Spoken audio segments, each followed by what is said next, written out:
जी अस्सलाम वालेकुम। उम्मीद है आप लोग सब खैरियत से होंगे जी। मैं यहाँ पर आज BS के स्टूडेंट से मुखातिब हूँ जिन्होंने बच्चों ने फर्स्ट सेमेस्टर के पेपर जो हैं वो दे चुके हैं, अभी सेकंड सेमेस्टर के अंदर वो प्रमोट हुए हैं। तो अनफॉर्चुनेटली जो है वो हमें मतलब कि छुट्टियाँ हो चुकी हैं, लेकिन हम लोगों ने यहाँ पर इस प्लेटफॉर्म पे BS सेकंड सेमेस्टर के जोन से स्टूडेंट हैं जो कि अभी फर्स्ट सेमेस्टर के पेपर जिन बच्चों ने दे चुके हैं, उन बच्चों के लिए हम लोगों ने क्या किया है, ऑर्गेनिक केमिस्ट्री की जो उनकी आउटलाइन है वो हम लोगों ने उसको लेक्चर 1 से लेकर सोन हम लेक्चर उसके आप लोगों को डिलीवर करेंगे। तो होप सो कि आप हमारे साथ टच रहेंगे। तो हम लोग स्टार्ट करते हैं जी। इसमें 2 क्वेश्चन आप लोगों के पास अभी जो है आप लोगों के माइंड में आ रहे हैं कि हम लोगों ने ऑर्गेनिक केमिस्ट्री तो पढ़नी है, हमारा ऑर्गेनिक केमिस्ट्री का हमने सब्जेक्ट जो है पढ़ना है, क्या हमने ऑर्गेनिक केमिस्ट्री की आउटलाइन हमारी कौन सी होगी? वो आउटलाइन जो है वो यहाँ पर आपको स्क्रीन पे नज़र आ रही है, ठीक है जी, आप इसको देखें।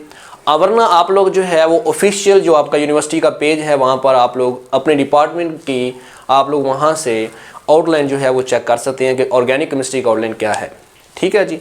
तो हम लोग जो है यहाँ पर जो हमारा दूसरा क्वेश्चन जो है आप लोगों के माइंड में ये आ रहा है कि हम लोग लेक्चर तो आपके लेंगे, वरना हम लोग इसके अलावा जो है वो बुक कौन सी फॉलो करें। तो उसके लिए जो बुक आपको BS लेवल पे जो लगवाई जाती है वो ऑर्गेनिक केमिस्ट्री की कारवान की जो बुक है वो आपको यहाँ पर जो है वो टीचर्स जो होते हैं वो आपको कहते हैं कि इसको आप लोग पढ़ें।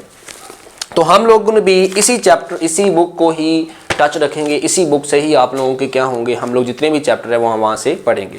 फर्स्ट जो हमारा चैप्टर है इस बुक का वो है basic concept in chemical bonding. जी, basic concept of chemical bonding में हमारे पास जो आपकी आउटलाइन है उसमें जो पहला जो आपकी आउटलाइन का जो टॉपिक है वो आपका है बॉन्डिंग एंड हाइब्रिडाइजेशन। आज हमारा जो पहला जो लेक्चर होगा वो होगा बॉन्डिंग पे। हम लोग यहाँ पर बॉन्डिंग के बारे में क्या करेंगे, डिस्कस करेंगे, बॉन्डिंग को अच्छे से स्टडी करेंगे। बॉन्डिंग के अंदर हमने कौन सी चीज़ों को अच्छे से स्टडी करना है वो मैंने यहाँ पर मेंशन की हैं कि बॉन्डिंग के अंदर हमारे पास हम थोड़ा सा इंट्रोडक्शन इसमें लेंगे, उसके बाद हम केमिकल बॉन्डिंग देखेंगे, उसके बाद atomic orbital, shape of orbital, ठीक है, filling of electronic in various shell और फॉर्मेशन ऑफ कोवलेंट बॉन्ड या मॉलिक्यूलर ऑर्बिटल या सिग्मा एंड पाई बॉन्ड को हम देखेंगे। उसके बाद आप लोगों का इस बुक का जो सेकंड जो हमारा टॉपिक है जो कि हाइब्रिडाइजेशन है वो स्टार्ट हो जाता है, जो कि हमारा लेक्चर 2 होगा। चलिए जी स्टार्ट करते हैं इंट्रोडक्शन से। हम कहते हैं जी कंपाउंड जो है वो हम लोग कहेंगे यहाँ पर के 2 तरह के हो सकते हैं, या तो हम लोग उसको डिवाइड हमने कर दिया है इनऑर्गेनिक कंपाउंड के अंदर और ऑर्गेनिक कंपाउंड के अंदर। अब जो अर्ली केमिस्ट थे, जो साइंसदान जो थे, जो भी कंपाउंड डिस्कवर होता था नॉन लिविंग थिंग से, उसको वो नाम दे देते थे इनऑर्गेनिक कंपाउंड का, और जो चीज़ जो ड्राइव होती थी या कंपाउंड ड्राइव करते थे वो लिविंग थिंग से, क्योंकि ऑर्गेनिक का जो वर्ड है, ऑर्गेनिक वर्ड ही ड्राइव हुआ है फ्रॉम ऑर्गेनिक मैटर। ऑर्गेनिक जो वर्ड है, organic word is drive from organic matter, ठीक है। तो इस तरह उन्होंने नाम दे दिया कि जो चीज़ भी लिविंग थिंग्स से ऑब्टेन होगी वो सारी की सारी हम ऑर्गेनिक कंपाउंड उसको नाम देंगे, और जो सी चीज़ें नॉन लिविंग थिंग्स से ऑब्टेन होंगी उसको हमने नाम दे दिया था किसका, इनऑर्गेनिक कंपाउंड का। तो जैसे ऑर्गेनिक इनऑर्गेनिक में हमारे नॉन लिविंग थिंग्स लाइक हमारे पास मिनरल्स हैं, रॉक्स हैं, इस तरह की जो चीज़ें होंगी जहाँ से उन चीज़ों से हम जो चीज़ें ऑब्टेन करेंगे वो हम कहेंगे इनऑर्गेनिक है, और जो चीज़ें हम प्लांट्स या एनिमल्स से ऑब्टेन करेंगे उनको हम कहेंगे जी वो हमारे पास ऑर्गेनिक है। तो आप लोगों को पता है कि इसके हवाले से एक वाइटल फोर्स थ्योरी आई थी। वाइटल फोर्स थ्योरी ये कहती थी कि जितने भी ऑर्गेनिक कंपाउंड हैं वो सिर्फ और सिर्फ ऑर्गेनिक कंपाउंड हम लिविंग थिंग से ही ऑब्टेन कर सकते हैं, हम उसको लेबोरेटरी के अंदर ऑब्टेन नहीं कर सकते। लेकिन इस बात को जो है वो सबसे पहले वॉलर एक जो साइंटिस्ट था उसने क्या किया था, अमोनियम साइनाइड को हीट करके उसने यूरिया की मैन्युफैक्चरिंग की थी। ये मैं यहाँ पर चीज़ें आप लोगों को इसलिए बता रहा हूँ क्योंकि ये इसका बेसिक है, हमें थोड़ा बहुत पता होना चाहिए, इंट्रोडक्शन की हम इसमें बात कर रहे हैं। तो वॉलर ने ये कहा था कि सबसे पहले जो उसने रिजेक्ट की थी, उसने कहा था कि हम लोग लेबॉर्ट्री के अंदर हम लोग जो है वो प्रिपेयर कर सकते हैं। उसने क्या किया था, अमोनियम, हम लोग बुक्स में पढ़ते हैं कि अमोनियम साइनाइड को उसने क्या किया, हीट किया, उससे उसने यूरिया को क्या किया था, मैन्युफैक्चर किया था। तो हम लोग उसी को यहाँ पर ज़रा डिस्कस करते हैं कि जो वोलर का जो काम था उसने क्या किया था, उसने अमोनियम साइनाइड ली थी, उसको उसने हीट किया, उससे क्या हुआ जी, हमारे पास यूरिया की मैन्युफैक्चरिंग हुई। और ये यूरिया जो है उससे पहले जो है वो हमारे पास सिर्फ और सिर्फ लिविंग थिंग्स से ऑब्टेन होता था, लेकिन इसने लैब के अंदर, लेबोरेटरी के अंदर उसको क्या कर लिया, मैन्युफैक्चर कर लिया। इसका मतलब ये था कि वाइटल फोर्स थ्री यहाँ पर ही क्या हो गई थी, रिजेक्ट हो गई थी। उसके बाद कोल्ब जो साइंटिस्ट था उसने एसिटिक एसिड जो मैन्युफैक्चर कर, इस तरह नंबर ऑफ जो है वो अब चीज़ें जो है वो मैन्युफैक्चर होना शुरू कर हुई। ये हम लोग ज़रा इस तरह पढ़ते हैं, लेकिन एक्चुअल में हुआ ये था कि उसने असल में पोटाशियम साइनाइड लिया था, पोटाशियम साइनाइड, उसका उसने रिएक्शन करवाया था अमोनियम क्लोराइड से। लेबोरेटरी के अंदर जो वो काम कर रहा था ना वोलर, उसने क्या किया था, पोटाशियम साइनाइड लिया था, उसको उसने अमोनियम क्लोराइड के साथ क्या किया था, रिएक्शन करवाया था। उसके नतीजे में क्या हुआ, उसके नतीजे में हमारे पास अमोनियम साइनाइड बना, यानी ये अमोनियम साइनाइड, अमोनियम साइनाइड, और साथ में हमारे पास क्या बना था, पोटाशियम क्लोराइड। ये अमोनियम साइनाइड है, ये बहुत ही अनस्टेबल था। इसको उसने जब थोड़ा सा हीट किया तो वो किस में चेंज हो गया, यूरिया में। और ये यूरिया जो है इससे पहले जो है वो सिर्फ और सिर्फ ऑब्टेन होता था लिविंग के अंदर, इसने यहाँ पर वाइटल फोर्स थ्री को क्या कर दिया था, रिजेक्ट कर दिया था। ये तो थोड़ा सा इंट्रोडक्शन। इसका मतलब ये है कि लिविंग थिंग जब ऑर्गेनिक कंपाउंड को हम लेबोरेटरी के अंदर भी बनाना शुरू हो गया, तो अब हमें ऑर्गेनिक कंपाउंड जो है वो जो वर्ड है वो हम ड्राइव कहते हैं कि लिविंग से है, तो उसको चेंज कर देंगे, लेकिन उन्होंने चेंज नहीं किया। ऑर्गेनिक का नाम उन्होंने ऑर्गेनिक उसको रिटेन रखा, उसको चेंज नहीं किया। आजकल जो हम ऑर्गेनिक केमिस्ट्री की जो डेफिनेशन कहते हैं, हम कहते हैं this is the chemistry of carbon, यानी ऑर्गेनिक केमिस्ट्री जो है वो केमिस्ट्री ऑफ कार्बन है। उसमें जो कार्बन एक एलिमेंट है, हम कहते हैं carbon is the essential element for the organic chemistry. Organic chemistry के अंदर जो हमारा कार्बन है वो एक इसेंशियल एलिमेंट है। हम यहां पर लिखते हैं कि जो carbon is essential for organic chemistry, यानी ऑर्गेनिक केमिस्ट्री अगर आपने स्टडी करनी है तो उसके लिए आपके पास कार्बन का होना क्या होगा, लाजमी होगा। अब कार्बन का होना क्यों लाजमी है, और कार्बन जैसे जो कंपाउंड है उनको हम किस तरह से जो है वो हमने क्यों इसको कहते हैं कि कार्बन इज एसेंशियल एलिमेंट, उसकी रीज़न ये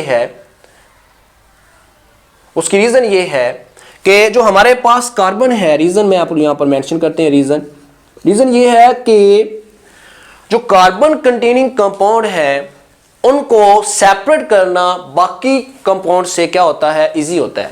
कि कार्बन कंटेनिंग जो कंपाउंड है, carbon containing compound easily separate, एक रीजन ये है। दूसरी रीजन ये है कि कार्बन कंटेनिंग कंपाउंड जो होते हैं, कार्बन कंटेनिंग जो कंपाउंड होते हैं वो लार्ज नंबर ऑफ मॉलिक्यूल्स उनके होते हैं एज कंपेयर टू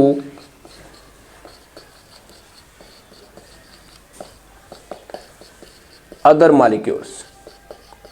क्या मतलब इसका, कि जो कार्बन कंटेनिंग जो कंपाउंड है उनकी हमारे जो नेचर के अंदर उनकी जो अबंडेंस है, उनकी जो तादाद है वो ज़्यादा है एज कंपेयर टू रिमेनिंग जो हमारे पास मॉलिक्यूल हैं। उसकी क्या रीज़न है, उसकी रीज़न ये है कि कार्बन कंटेनिंग जो कंपाउंड है वो ज़्यादा इसलिए होते हैं ड्यू टू उनकी सम स्पेसिफिक प्रॉपर्टीज़ होती हैं। इसमें जो सबसे जो इंपॉर्टेंट इसकी प्रॉपर्टीज़ है वो इसकी self linkage properties, self linkage property, जिसको हम लोग कैटिनेशन भी कहते हैं। इसकी कैटिनेशन होने की वजह से, ये मल्टीपल बॉन्ड बनाने की वजह से, मल्टीपल बॉन्ड बनाता है, सिंगल डबल ट्रिपल, आप लोग अल्केन अल्कीन अल्काइन हम पढ़ेंगे। इसके अलावा ये हमारे पास जो है वो ब्रांचिंग बनाता है, ब्रांचिंग बना सकता है जी। अपनी सिर्फ अरेंजमेंट चेंज करने से अपने मॉलिक्यूलर फार्मूला सेम होगा, सिर्फ इसकी स्ट्रक्चर डिफरेंट करने से ये पूरी की प्रॉपर्टीज क्या कर देता है, इसकी चेंज हो जाती हैं। तो कार्बन कंटेनिंग जो कंपाउंड, कार्बन क्यों जरूरी है, इसमें हमने ये पढ़ा कि कार्बन के जैसे कंटेनिंग कंपाउंड को हम लोग सेपरेट करना इजी है। इनकी अबंडेंस जो होती है इन कंपाउंड की वो ज़्यादा होती है। इनकी कुछ अबंडेंस ज़्यादा क्यों होते हैं, क्योंकि इसमें कुछ इसकी एक सेल्फ लिंकेज प्रॉपर्टीज़ है कि एक के साथ दूसरा जुड़ के ये लार्ज नंबर ऑफ क्या बना सकते हैं, चेन बना सकते हैं, ब्रांचिंग बना सकते हैं, अपने स्ट्रक्चर के अंदर थोड़ा बहुत चेंज करके तो हम बात कर रहे थे कि जो ऑर्गेनिक कंपाउंड होता है उसमें कार्बन जो है वो इसेंशियल एलिमेंट है, वो क्यों है। तो उसकी कुछ रीजंस मैंने आपको बता रहा था कि ऑर्गेनिक केमिस्ट्री में हम कहते हैं chemistry of compound of carbon है, और उसमें कार्बन जो एक इसेंशियल एलिमेंट है वो क्यों है, क्योंकि मैंने बता रहा था कि कार्बन कंटेनिंग जो कंपाउंड रहते हैं वो लार्ज नंबर के होते हैं। एक रीज़न तो ये मैंने आपको डिस्कस की, ये सिंपल एंड कॉम्प्लेक्स कंपाउंड बना सकता है, ठीक है। सेकंड नंबर पे ये इसकी सेल्फ लिंकिंग प्रॉपर्टीज होती है, इसको हम कैटिनेशन बोलते हैं कि कार्बन कार्बन कार्बन ये लॉन्ग चेन बनाता जाता है। इसके अलावा ये मल्टीपल बॉन्ड बनाता है, जिस तरह कार्बन कार्बन सिंगल बॉन्ड बना सकता है, ये डबल बॉन्ड बना सकता है, ये ट्रिपल बॉन्ड बना सकते हैं। इस तरह एसोमेरिज्म एक प्रॉपर्टी होती है। एसोमेरिज्म मतलब कि same molecular formula but structure जिनका क्या हो, डिफरेंट हो। फॉर एग्जांपल मैंने यहाँ पर एग्जांपल भी दी है। फॉर एग्जांपल हमारे पास ये पेंटेन है, पेंटेन है जी हमारे पास, जिसके अंदर 5 कार्बन है हमारे पास पेंटेन। इसका जो मॉलिक्यूलर फार्मूला होता है वो होता है C5H12। इसके मैंने 3 फार्मूले यहाँ पर लिखे हैं। अब देखें ये यहाँ पर अगर मैं सारी कार्बन को एक ही लाइन में जोड़ता हूँ तो इसको हम बोलते हैं नॉर्मल पेंटेन। अगर हमारे पास इनको मैं अगर एक ब्रांच में बना देता हूँ तो उसको हम बोलते हैं एसोपेंटेन। और अगर मैं इसको जो है वो सारी की सारी कार्बन जो है इस कार्बन के सारों साइड पे मैं अगर कार्बन जोड़ देता हूँ तो उसको हम बोलते हैं न्यू पेंटेन। तो ये हमारे पास इनका मॉलिक्यूलर फार्मूला सेम है। अगर आप देखें सारों में 5 कार्बन है और 12 ही क्या होंगी, इसमें हाइड्रोजन होंगी। लाइक अगर मैं इसमें देखूं तो 3 2 5 2 7 9 और 3 12, इस तरह किसी भी आप काउंट करें तो ये क्या होगा, 12 होगा। तो इन सारी प्रॉपर्टीज की वजह से जो कार्बन जो होता है is a essential element for the organic chemistry. Next हमारे पास है जी केमिकल बॉन्डिंग। 1916 के अंदर केमिकल बॉन्डिंग के अंदर हम ये पढ़ेंगे। हम यहाँ पर इसको डिटेल के साथ डिस्कस जो है वो नहीं कर पाएंगे या डिस्कस हम नहीं करेंगे, क्योंकि ये चीज़ें हमने इनऑर्गेनिक केमिस्ट्री के अंदर बड़े अच्छे से डिस्कस कर रहे हैं। हम यहाँ पर क्यों पढ़ रहे हैं, सिर्फ थोड़ा सा लॉजिक समझने के लिए, थोड़ा सा टच देने के लिए हम इसको यहाँ पर डिस्कस करें। और मैं भी थोड़ा सा आपको सिर्फ यहाँ से टच ही दूंगा, मैं इसको हम डिटेल से हम डिस्कस नहीं करेंगे। तो केमिकल बॉन्डिंग जो है वो क्यों, एटम केमिकल बॉन्ड क्यों बनाते हैं, इसके लिए जो हमारे पास 1916 के अंदर गिलबर्ट न्यूटन लिवस जो था या G.N. लिवस जो था उसने एक थ्योरी दी थी, और उस थ्योरी को हम कहते हैं थ्योरी ऑफ केमिकल बॉन्डिंग। ये थ्योरी हमें ये कहती है कि जो हमारे पास नोबल गैसेज हैं, नोबल गैसेज जो होती हैं वो बहुत ही ज़्यादा स्टेबल होती हैं, बहुत ही ज़्यादा अनरिएक्टिव होती हैं, इसलिए हम उनको इनर्ट गैसेज बोलते हैं। क्यों बोलते हैं, क्यों कहते हैं उसको, क्योंकि उनके जब देखा गया तो उनके जो वैलेंस शेल थे, यानी कि जो आखिरी उनका शेल था, valence shell are completely filled, उनके वैलेंस शेल कंप्लीटली फिल्ड थे, जिसकी वजह से वो किसी के साथ रिएक्ट नहीं करती थी और वो बहुत ही ज़्यादा स्टेबल थी। यहाँ पर एक बात आप लोग माइंड में बिठा लें, जो चीज़ें स्टेबल होती हैं उनकी एनर्जी लेस होती है, जो चीज़ें स्टेबल होती हैं उनकी एनर्जी लेस होती है और वो लेस रिएक्टिव होते हैं। यहाँ मैं आपको एक सिंपल सी एग्जांपल से समझाता हूँ। ये क्यों समझा रहा हूँ आपको थोड़ी देर बाद, एक बेसिक कॉन्सेप्ट समझाने के लिए कि स्टेबिलिटी एंड एनर्जी जो होती है बोथ आर इनवर्सली प्रोपोर्शनल, कि स्टेबिलिटी जितनी ज़्यादा होगी उतनी उस चीज़ की एनर्जी कम होगी। कैसे, हमारे पास जी सपोज कर लेते हैं 2 बच्चे हैं जी, एक बच्चे को आपने या 2 लोग बैठे हैं, आप लोग क्या करते हैं, आप लोग ये करते हैं जी कि एक लड़के को आप जा रहे गुजर रहे हैं तो आपकी गलती से उसको जो है वो आपकी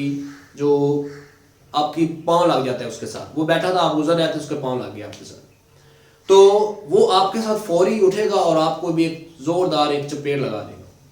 ठीक है जी, मतलब क्या था, मतलब ये कि उसके अंदर एनर्जी थी तो उसने आपके साथ फौरन से क्या कर लिया, रिएक्शन किया। तो जिसके अंदर एनर्जी होगी वही आपके साथ रिएक्ट करेगा।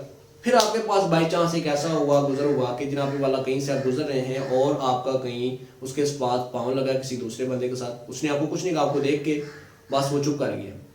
मतलब क्या है, मतलब ये कि उसने आपको देखा, सिंपल वर्डिंग में आपसे, उसने आपको देखा, उसका मतलब ये था उसके पास एनर्जी नहीं थी इतनी कि वो आपके साथ रिएक्ट कर सके, मतलब आप उससे ज़्यादा हेल्दी होंगे, मतलब वो चुप करके बैठ गया। इसका मतलब ये है कि जिन चीज़ों के अंदर एनर्जी होगी वही चीज़ें क्या होती हैं, रिएक्टिव होती हैं। जिन चीज़ों के अंदर एनर्जी नहीं होती वो स्टेबल हो जाती हैं और क्या होती है जी, उनको हमारे पास क्या होता है जी, वो लेस रिएक्टिव होती है। तो एटम भी आपस में बॉन्ड बनाते हैं ताकि वो अपनी एनर्जी को कम कर सकें और स्टेबिलिटी की तरफ जा सकें। तो यहाँ पर भी एटम केमिकल बॉन्ड बना रहे थे ताकि वो क्या हो सके, वो हमारे पास नोबल गैसों की इलेक्ट्रॉनिक कॉन्फ़िगरेशन क्या कर सकें, अटेन कर सकें। उसके लिए वो एटम क्या करते हैं, वो एटम या तो वो इलेक्ट्रॉन को लॉस करेंगे या इलेक्ट्रॉन को क्या करेंगे, वो गेन करते हैं, या वो क्या करते हैं, शेयरिंग करते हैं। यानी एटम या तो लॉस करते हैं इलेक्ट्रॉन को अपने स्टेबिलिटी अटेन करने के लिए, या वो गेन करेंगे, या फिर वो क्या करते हैं, शेयरिंग करते हैं। तो हम सबसे पहले जो यहाँ पर डिस्कस करेंगे वो हमारे पास जो केमिकल बॉन्ड है उसमें सबसे पहले हमारे पास होगा आयनिक बॉन्ड या इलेक्ट्रोफिलिक बॉन्ड भी बोलते हैं इसको। आयनिक बॉन्ड जो है एक ऐसा बॉन्ड है, the bond formed by transfer of electron. जब भी एक कंप्लीट ट्रांसफर होता है, एक एटम इलेक्ट्रॉन देगा, दूसरा कोई ले लेगा, वो वाला एटम जिसकी जो इलेक्ट्रोपॉजिटिव होगा, यानी जिसकी आयनाइजेशन एनर्जी कम होगी। आयनाइजेशन एनर्जी का मतलब होता है कि उसमें से वैलेंस चार्ज से इलेक्ट्रॉन को निकालने के लिए बहुत ही हमें कम एनर्जी देनी पड़े। ये सारी चीज़ें आप लोग इनऑर्गेनिक केमिस्ट्री के अंदर बहुत अच्छे से स्टडी करके आए हैं। तो the transfer of electron having low ionization energy, like हमारे पास ग्रुप 1 के एलिमेंट है या ग्रुप 2 के, जिनको हम alkali metal and alkaline earth metal बोलते हैं। मेटल होती ही वो हैं जो इलेक्ट्रॉन को क्या कर देती हैं, लूज कर देती हैं। तो having high electron affinity, electron affinity मतलब इलेक्ट्रॉन की चाहत जिनकी ज्यादा होती है, मतलब non metal, like group 6 and 7, oxygen, sulphur, selenium वगैरह, या fluorine, chlorine, bromine, iodine, these are the non metals having high electron affinity. जब ये चीजें इलेक्ट्रॉन देती हैं और ये चीजें जब इलेक्ट्रॉन लेती हैं, इनके दरमियान जो बॉन्ड बनता है उसको हम लोग बोलते हैं आयोनिक बॉन्ड। इसको हम किस तरह समझते हैं जी, इसको हम इस तरह समझते हैं कि फॉर एग्जांपल हमारे पास एक कोई ग्रुप एलिमेंट है सोडियम, हम सोडियम को लेते हैं जी। सोडियम की आपको पता है एटॉमिक नंबर 11 होता है। इसकी हम इलेक्ट्रॉनिक कॉन्फ़िगरेशन करें तो 1s2 2s2 2p 6 and 3s क्या होगा, 1 होगा। हम अगर इसमें देखें तो सोडियम के, इसको हम इस सोडियम की इलेक्ट्रॉनिक कॉन्फ़िगरेशन को हम इस तरह लिख सकते हैं। अगर हम इसके लिखना चाहते हैं तो इसको हम लिख सकते हैं 2 2 बल्कि 2 पहले शेल के अंदर 2 है, सेकंड शेल के अंदर 8 है और थर्ड शेल के अंदर कितने हैं जी, 1 है। हम इस तरह इसको लिख सकते हैं। तो जो सोडियम है वो क्या करता है, उसके फर्स्ट शेल के अंदर 2 इलेक्ट्रॉन है, सेकंड शेल के अंदर 8 है और थर्ड शेल के अंदर उसका सिर्फ क्या है, 1 इलेक्ट्रॉन। अब ये क्या करेगा, अगर ये एक इलेक्ट्रॉन लॉस कर दे तो इसका मतलब ये शेल भी क्या हो जाएगा, डिसअपीयर हो जाएगा। तो इसका जो आखिरी शेल बनेगा वो फिर कौन सा बनेगा, ये वाला, और ये इसके में कितने इलेक्ट्रॉन है, 8 है। तो मैंने बताया था कि एटम केमिकल बॉन्ड बनाते हैं ताकि वो स्टेबिलिटी गेन कर लें, ताकि वो अपना ऑक्टेट या डुप्लेट क्या कर लें, कंप्लीट कर लें। तो बाय लॉजिंग ऑफ इलेक्ट्रॉन की एग्जांपल ये होगी कि ये अपना क्या करेगा, सोडियम अपने में से एक इलेक्ट्रॉन को क्या कर देगा, लूज कर देगा। ठीक हो गया। पहले इसकी जो इलेक्ट्रॉनिक कॉन्फ़िगरेशन वो 2 8 1 थी, अब क्या होगी 2 8 होगी। क्लियर है जी। अब क्या होगा, क्लोरीन की एग्जांपल अगर हम लेते हैं तो क्लोरीन का एटॉमिक नंबर 17 है। इसकी जो इलेक्ट्रॉनिक कॉन्फ़िगरेशन होते हैं 1s2 2s2 2p6 3s2 और 3p5, 2 4 10 12 और 17। इसकी जब इलेक्ट्रॉनिक कॉन्फ़िगरेशन लिखता हूं तो इसको हम इस तरह लिख सकते हैं 2, पहले शेल के अंदर 2 इलेक्ट्रॉन, दूसरे के अंदर 8 एंड थर्ड के अंदर कितने हैं जी, 7 है। 2 8 7 मतलब इसकी आखिरी शेल के अंदर कितने इलेक्ट्रॉन आ रहे हैं, 7 आ रहे हैं। इसको अपना ऑक्टेट कंप्लीट करने के लिए कितने इलेक्ट्रॉन चाहिए, ओनली 1 इलेक्ट्रॉन। तो हमने बताया था कि एटम केमिकल बॉन्ड बनाने के लिए क्या करते हैं, गेन भी करते हैं। ये क्या कर रहा है, अपना 8 मुकम्मल करने के लिए, अपने आखिरी शेल से में 8 मुकम्मल करने के लिए ये 1 इलेक्ट्रॉन को यहां से निकाल रहा है। ये क्या कर रहा है, वो 8 इलेक्ट्रॉन को पूरा करने के लिए ये वो 1 इलेक्ट्रॉन क्या कर रहा है, गेन कर रहा है। और जब कोई इलेक्ट्रॉन गेन करता है तो वो अनायन बनता है, उसके ऊपर नेगेटिव चार्ज लेने के लिए 2 8 7 से जा रहा है 2 8 8 में। इज इट क्लियर, समझ आ गया। अब क्या हुआ, जब सोडियम ने इलेक्ट्रॉन लूज करके अपना ऑक्टेट कंप्लीट किया और क्लोरीन ने इलेक्ट्रॉन लेके अपना ऑक्टेट कंप्लीट किया, तो इनके ऊपर एक क्या आ रहा है, इसके ऊपर पॉजिटिव चार्ज आ रहा है, इसके ऊपर क्या आ रहा है, नेगेटिव चार्ज आ रहा है। तो आपको पता है कि जो पॉजिटिव और नेगेटिव एक दूसरे को क्या करते हैं, एक strong electrostatic forces of attraction से एक दूसरे को क्या करेंगे, अट्रैक्ट करेंगे। तो ये अपने आप को स्टेबल तो हो गया, इनका आखिरी शेल में 8 इलेक्ट्रॉन पूरे हो गए, लेकिन इनके ऊपर चार्ज जो आ रहा है वो इसको क्या बना रहा है, अनस्टेबल बना रहा है। तो ये इसको अपने आप को स्टेबल करने के लिए ये जो सोडियम पॉजिटिव और Cl नेगेटिव ये एक दूसरे के साथ क्या करेंगे, बॉन्ड बनाएंगे और एक दूसरे के साथ एक दूसरे को अटैक करेंगे और क्या बनाएंगे, NaCl। This is the ionic compound. तो Na पॉजिटिव और Cl नेगेटिव दूसरे को इलेक्ट्रोस्टैटिक फोर्स ऑफ अट्रैक्शन से एक दूसरे को अटैक कर रहे हैं, जिसकी वजह से हम इसको इलेक्ट्रोवेलेंट बॉन्ड भी बोलते हैं। Is it clear?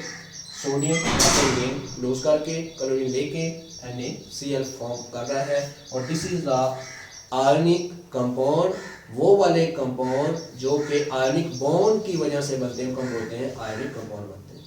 Is it clear? अब अगर हम लोग इसी तरह ही बात करते हैं कोवलेंट कंपाउंड की, तो कोवलेंट कंपाउंड की हम लोग जो बात करने के हम लोग क्या करते हैं जी, इस तरह कोवलेंट कंपाउंड भी बनते हैं जी। कोवलेंट कंपाउंड किस तरह बनेंगे जी? कोवलेंट कंपाउंड की हम बात, कोवलेंट कंपाउंड या कोवलेंट बॉन्ड की हम बात करते हैं। हम यहां पर डिस्कस कर रहे हैं कार्बन को। अब कार्बन जो है वो ग्रुप 4 का एलिमेंट है। कार्बन यहां पर ग्रुप 4 का एलिमेंट है, मतलब कि ये पीरियोडिक टेबल के मिडल के अंदर आ रहा है, ये पीरियोडिक टेबल के मिडल के अंदर आ रहा है। अब इसका मतलब ये है कि हमने कहा कि जो पीरियोडिक टेबल के लेफ्ट साइड पे पड़े हैं वो हमारे पास इलेक्ट्रॉन देंगे, जो राइट साइड पे पड़े हैं वो इलेक्ट्रॉन ले लेंगे, इनके दरमियान जो बॉन्ड बन जाएगा वो क्या हो जाएगा, आयनिक बॉन्ड होगा। अब ये कार्बन जो कार्बन के अगर हम इलेक्ट्रॉनिक कन्फिगरेशन करें तो इसका एटॉमिक नंबर 6 होता है, 1s2 2s2 और 2p2। इसके वैलेंस शेल के अंदर कितने इलेक्ट्रॉन आ रहे हैं जी, 4 आ रहे हैं। अब या तो ये अपना ऑक्टेट कंप्लीट करने के लिए चारों के चारों जो है अपना डुप्लेट कंप्लीट करने के लिए चारों को 4 क्लोज कर दे, या फिर ये 4 गेन करे किसी चीज से। तो क्योंकि कोई चीज ऐसी नहीं है जो चारों को चारों उसको दे देगी, या कोई चीज ऐसा हम लोग इस तरह भी नहीं कर सकते कि उसको इतनी ज्यादा एनर्जी दे कि इसमें से चारों इलेक्ट्रॉन निकल जाए।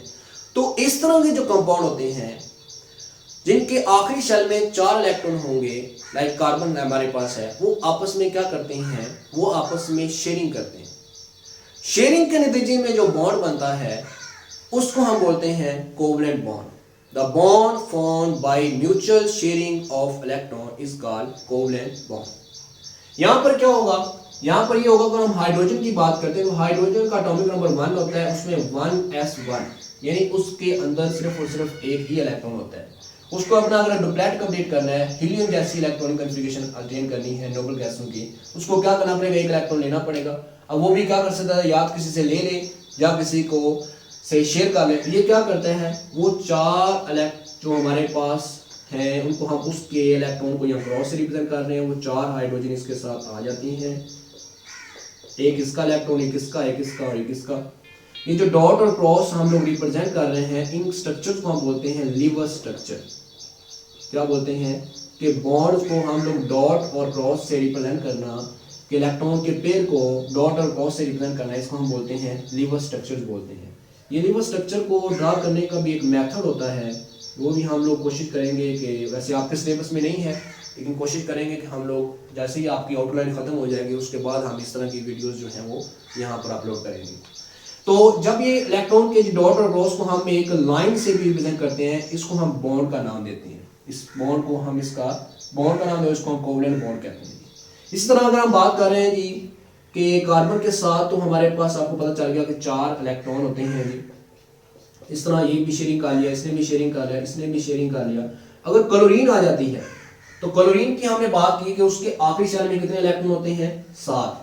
तो यहाँ पर देखिए 2 ये 2 4 2 6, ये भी क्या कर लेगा, यहाँ पर आके इसके साथ शेयर कर लेगा। तो ये जब इसके साथ शेयर करेगा, इसको हम सारे को क्रॉस बना लें या डॉट बना लें, इसमें इशू नहीं है। तो ये जो बॉन्ड बना यहाँ पर, ये भी क्या कर सकता है, आपस में कोवलेंट बॉन्ड इसने बना लिया और ये इस तरह की मिथाइल क्लोराइड बन गया, CH3 और Cl, मिथाइल क्लोराइड। सही हो गया जी। अब यहाँ पर वो वाला इलेक्ट्रॉन का पेयर जो कि बॉन्डिंग में पार्टिसिपेट कर रहा है उसको हम बोलते हैं जी बॉन्ड पेयर। उसको हम बोलते हैं बॉन्ड पेयर। और वो वाला इलेक्ट्रॉन का पेयर जो कि बॉन्डिंग में पार्टिसिपेट नहीं कर रहा, उसको हम बोलते हैं लोन पेयर। उसको हम क्या बोलते हैं जी? Lone pair. तो यहाँ पर हमने थोड़ा सा टच दिया है। आयनिक बॉन्ड किस तरह होता है जी? जब भी मेटल इलेक्ट्रॉन लूज करें, नॉन मेटल इलेक्ट्रॉन गेन करें, उनके दरमियान जो बॉन्ड बनेगा उसको हम बोलेंगे आयनिक बॉन्ड। कार्बन जो कंपाउंड है उसके वैलेंस शेल के अंदर 4 इलेक्ट्रॉन होते हैं। वो क्या करता है? शेयरिंग करता है, और शेयरिंग के नतीजे में जो बॉन्ड बनता है उसको हम बोलते हैं कोवलेंट बॉन्ड। कार्बन शेयरिंग क्यों करता है? क्योंकि उसके आखिरी शेल में 4 इलेक्ट्रॉन है। ठीक हो गया। फिर हमने कहा कि जो डॉट और क्रॉस से इन इलेक्ट्रॉन के पेयर को रिप्रेजेंट करना, इस तरह की जो स्ट्रक्चर्स बनती हैं उनको हम लीवर स्ट्रक्चर बोलते हैं। क्लियर है? फिर हमने कहा कि इन इलेक्ट्रॉन के पेयर को हम एक सिंगल लाइन से रिप्रेजेंट कर सकते हैं और उस लाइन को हम बॉन्ड का नाम देते हैं। ये भी आपको समझ आ गया। फिर हमने कहा कि जिस तरह हमने कहा कि इसको भी एक इलेक्ट्रॉन जो है वो शेयरिंग के लिए चाहिए था। अब देखिएगा इस कार्बन को, तो इसमें क्योंकि शेयरिंग से इसके इलेक्ट्रॉन भी काउंट हो, इसका हाइड्रोजन के मुताबिक इसका डुप्लेट कंप्लीट हो रहा है, और इस कार्बन के मुताबिक 2, 4, 6 एंड 8 इसका क्या हो रहा है? ऑक्टेट कंप्लीट हो रहा है। तो यही चाहता था कार्बन अपने आप को स्टेबल करने के लिए ऑक्टेट कंप्लीट कर ले। यहाँ पर भी 2 ये वाले, 2, 4, 6 एंड 2, 8। क्लियर है? तो मैंने बताया कि वो वाले इलेक्ट्रॉन का पेयर जो केमिकल बॉन्ड में पार्टिसिपेट कर गया, जो केमिकल बॉन्ड जिसने बना लिया, उसको हम बोलेंगे बॉन्ड पेयर। जो से इलेक्ट्रॉन के पेयर ने केमिकल बॉन्ड में पार्टिसिपेट नहीं किया, उसको हम बोलते हैं लोन पेयर। समझ आ गई यहाँ तक? चलें जी, ठीक हो गया। अब इसके बाद जो हमारे पास कोवलेंट बॉन्ड, तो हम लोगों ने बात कर ली, इसकी कुछ लिमिटेशन है, और वो लिमिटेशन हम लोगों ने यहाँ पर क्या करनी है जी? डिस्कस करनी है कि इसके कोवलेंट बॉन्ड की लिमिटेशन क्या है।